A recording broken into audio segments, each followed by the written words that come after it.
Anchor Jameel Farooqui case की समाअत FIA के हवाले करने की इस्लामाबाद पुलिस की कोशिश नाकाम हो गई। अदालत में सरजनिश के बाद पुलिस ने दरखास्त वापस ले ली। जज ने कहा जमील फारूकी को वकील को बताए बगैर अदालत में पेश किया गया। पुलिस का ऐसा रवैया बुनियादी इंसानी हकूक की खिलाफ वर्जी है। अदालत से बाहर निकलते हुए जमील फारूकी का कहना था कि मेरे जेनेवा कन्वेंशन के तहत अपने हकूक हैं। जमील फारूकी की अदालत से निकलते ही पाकिस्तान जिंदाबाद के नारे लगाए। वकला भी पुलिस के रवैये पर एहतजाज करते रहे। वकील का कहना था कि पुलिस ने आकर कह दिया कि हमारा केस नहीं बनता तो अब डिस्चार्ज कर दें।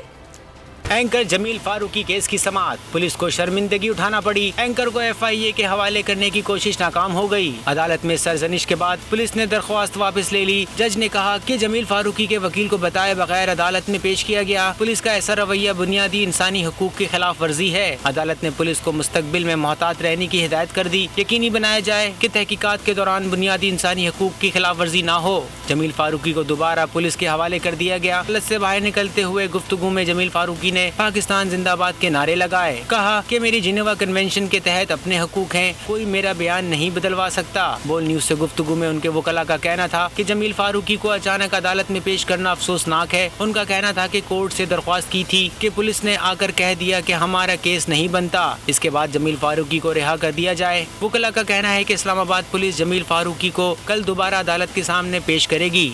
मैं हूँ जैस्मीन मंजूर और आप मुझे देखेंगे सिर्फ बोल पर।